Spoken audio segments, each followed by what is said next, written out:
Hello and welcome to the Football Philosophy channel. It's the massive game over in Germany tonight. United at the Red Bull Arena against Leipzig, 8 o'clock kickoff. Obviously United need a point to qualify. I've got that game to talk about mainly, obviously, and the Paul Pogba situation. His agent, Mino Raiola, has been at it again, saying things. He often says things when Paul's away on international duty, but I don't know if this is true, but I've heard a rumour that he released his statement while United were actually in the air on the way to the game in Germany. But I'll speak about that later. There's just a couple of quick things to cover first.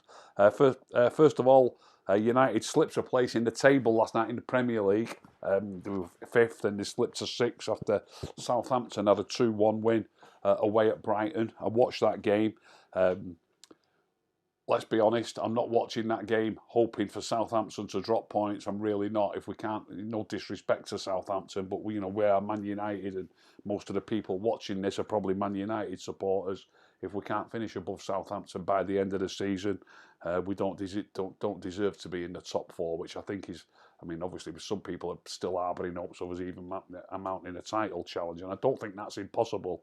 So I can't be worrying about being, at this stage, being a point or two behind Southampton. So Southampton had a 2-1 win at Brighton. As I say, the reason I've mentioned that I'm really shouldn't be concerned about us finishing behind Southampton. I thought Southampton's winner was nothing short of disgraceful. I cannot believe what VAR is doing to this game. The Southampton player running towards the corner of the penalty area, being chased by the Brighton winger, and he did catch it. He got his hand on his back and he did push him, but he definitely fouled him outside the penalty area. And I don't think anybody can deny that the foul started outside the penalty area. Now, they were explaining on the TV that sometimes these days they talk about the foul continuing inside the box, but they also talk about things being a clear and obvious error. Now, no matter how many times I watch that foul, it's absolutely clear and obvious, and none of the people on the TV deny this. It's absolutely clear and obvious that the foul starts outside the box, but it isn't clear and obvious that it continues in the box. The player's already falling, and at some point, the contact between the player who's falling and the player who's done the little push, at some point, the contact separates, and it's impossible to tell where they actually separate. As he falls, at some point, he leaves that player behind as he falls. And there's no way in the world that it's clearly and obviously inside the penalty area by the time he falls or by the time he separates from the man who's pushed him. To me, it smacks of the people who are running the VAR. I'm sure, obviously, they have all different people on the VAR. It smacked to me of somebody actually wanting to give a penalty for some reason. I can't imagine why they would think like that. But it was just clearly and obviously a foul outside the box, and it wasn't clear and obvious that it continued inside the box. How on earth they could give a penalty is beyond me. And that was only about 10 minutes to go, and they scored the penalty. Danny Ings had come on as a sub at half-time. He's fit again now, and Danny Ings took the penalty, and he doesn't miss many, Danny Ings.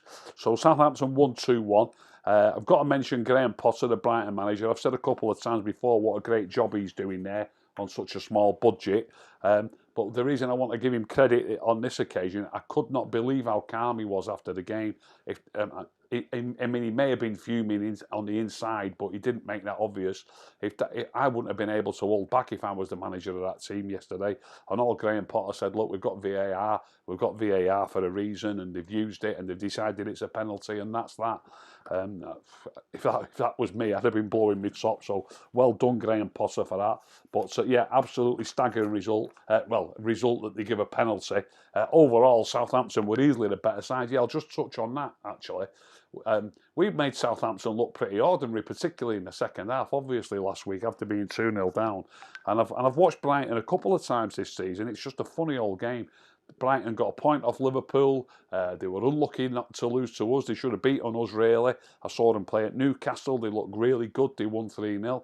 And yet against Southampton last night, who didn't look that clever last week, Brighton could, I'm not saying Southampton didn't deserve to win it, by the way. Southampton dominated the game most of the time. Brighton had some good spells, but Southampton looked dominant to me and deserved their victory.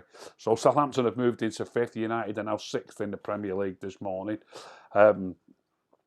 Onto the Champions League. I'll just cover the other groups quickly before United's group.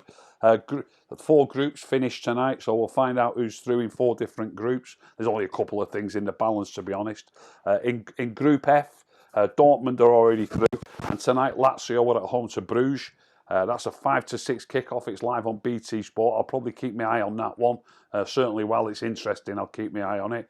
Lazio just need a draw. They should be able to do that, but always say you don't know. Lazio need a draw to actually get through. Bruges need a win to get through. That's in Group F.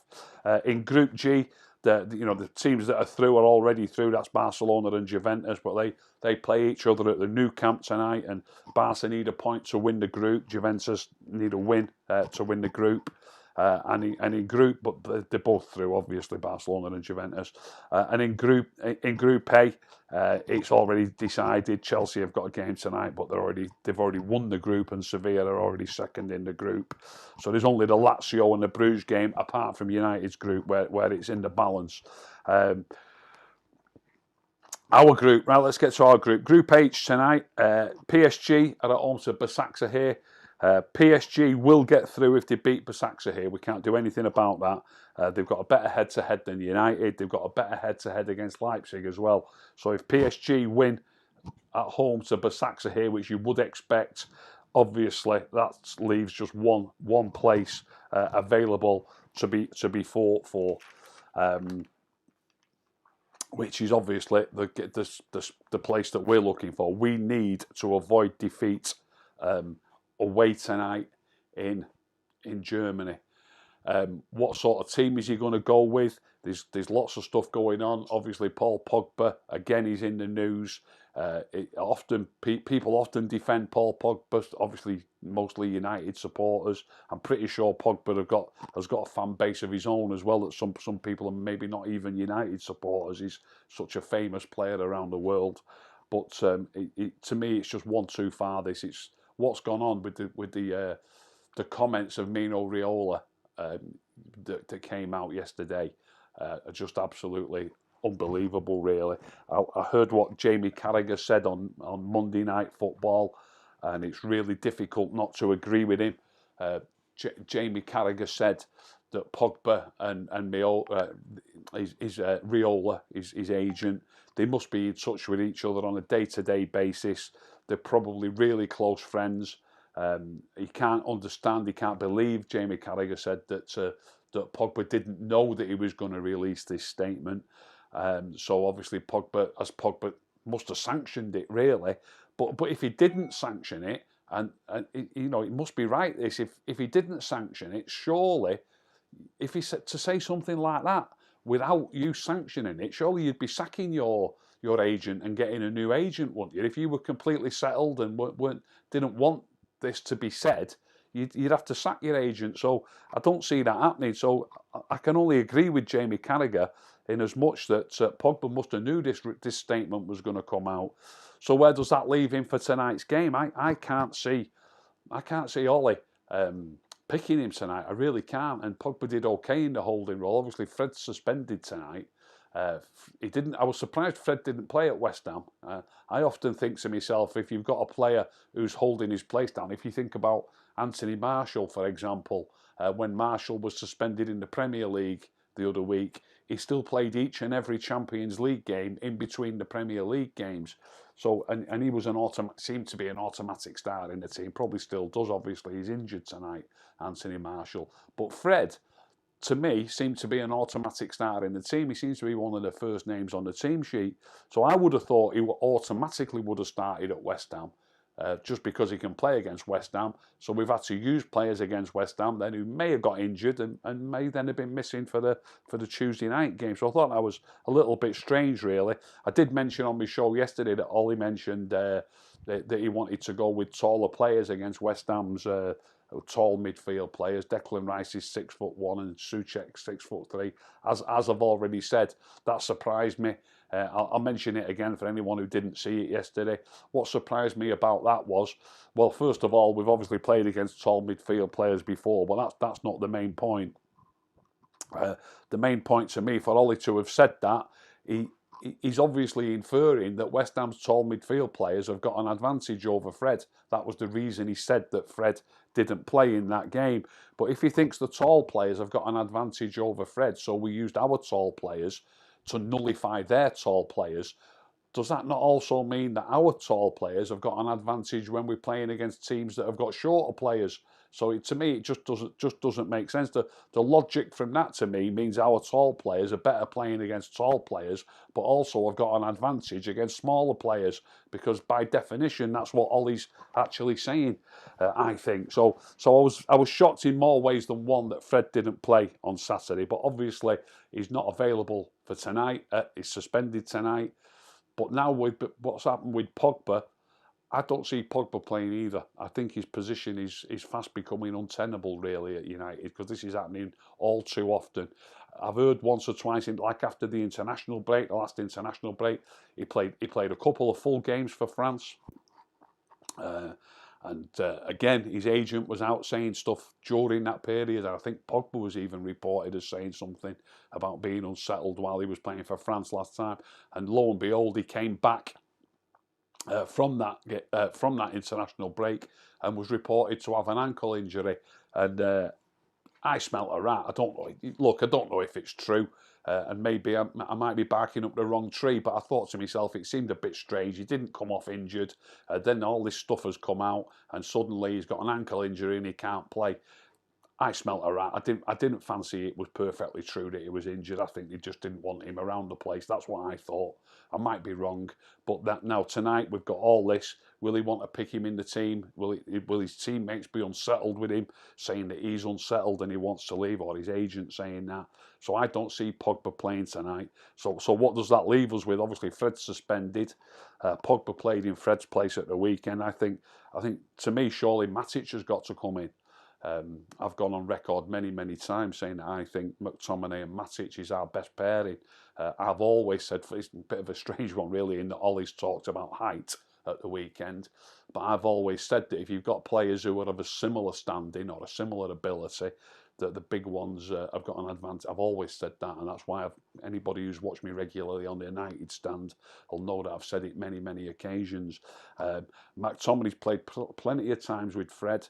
Matic has played plenty of times with Fred, but I think it's over 12 months since McTominay and Matic both started in the same team, and I think that's our best pairing, so that'll be a bonus for us tonight if that's what he goes with, which I think he will. I don't think he's going to want to risk playing Pogba after what's been said yesterday and all the news and everything that's going on in the media. So I think the starting lineup, Luke Shaw's fit. Luke Shaw's travelled, so I think there's a good chance he's going to go with a back five tonight. I really do. I think he's probably going to go with De Gea in goal, Wan-Bissaka, Lindelof, Maguire and Shaw as his centre-backs, and Telles as left-back. Obviously, when we won in Paris, Axel Tuanzebe played as a third centre-back.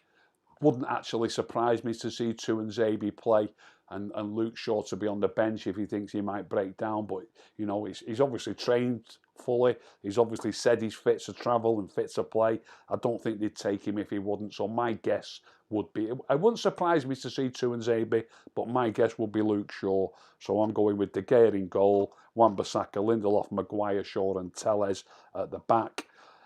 I think we'll see a midfield three, and I think probably a number 10 and a number 9 as opposed to two forwards.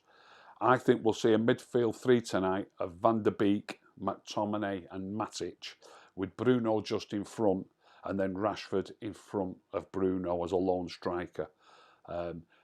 Sounds negative, but at the same time, You've got a pacey player. You know, there's no reason at all why when you've got that one striker, they can afford to come onto you more. They can. I know people say, well, you're inviting them on, you're going to invite pressure, but the more space you can leave him behind, the better chance you've got of finding your pacey forward. So it can work for you. You could pretty often find that they've only got 2 back rather than 3 or 4 back. And, you know, sometimes it can work for you and you can get your pacey man in behind. So it could work that way. We could get a goal. If we get 1 goal, obviously they've got to get 2. They've got to beat us. Some people might think Greenwood and Rashford might both start. If Greenwood and Rashford start, I just think it might be too attacking, because he wouldn't leave Bruno out, obviously. So I think you've then got a midfield 3 of Bruno, McTominay and Matic. I think Bruno will be getting forward as much as possible, which can be advantageous at times, but I just think it can leave you a bit short if they break on you. When we don't need to win the game, we don't need them breaking on us. We need to be breaking on them. That's the way I look at it. So I think if Greenwood and Rashford both start and Bruno joins them a bit too often, I think we might find ourselves short a little bit in midfield. So I think, wouldn't surprise me if Ole goes with that, by the way. If I'm predicting what Ole will go with, it's going to be one of these 2 lineups in my mind. My favourite would be obviously, I've said the back 5, I won't repeat that again. My favourite would be Van der Beek, McTominay and Matic, with Bruno at number 10 and Rashford at number 9. Wouldn't surprise me to see him go with Bruno, McTominay and Matic and both Greenwood and Rashford up top. So I do think it'll be one of those 2 lineups. Somebody else has mentioned to me Dan James could play in a game like this, use his pace on the break. I wouldn't be against that, but I really don't see it happening. So massive game, no matter what team he picks. Absolutely desperate to get the point that we need. I'm not bothered whether we win or not. If PSG win, we can't win the group, by the way. There's no benefit. Well, obviously PSG could drop points, but I doubt it very much. So there's no real benefit for us, I don't think, in winning the game. Perfectly happy with a draw. If somebody was to say to me now, it'll be 0-0 tonight, I'd absolutely bite your hand off. Desperate to get through. I hope you've enjoyed that little show. I'll be back live like we did on Saturday. Back live at 6:45 tonight. Again, what I'll do at 6:45, I'll have a look at a couple of the predicted teams in the newspaper, see which ones agree with what I've said, or I'll tell you what I think's wrong with 2 or 3 of the different newspaper teams that are out there. Leading up to, obviously, the team news. Sometimes in the Champions League comes out a little bit early. It might be out at 5:02 perhaps, but between 5:02 and 7 o'clock, the team news will be out, and I'll be inviting people to ask questions again about the team news like we did on Saturday. So back live at 6:45. If you enjoyed that little show, please subscribe. Please tell all your friends. If you didn't enjoy it, don't tell anyone. Keep stum.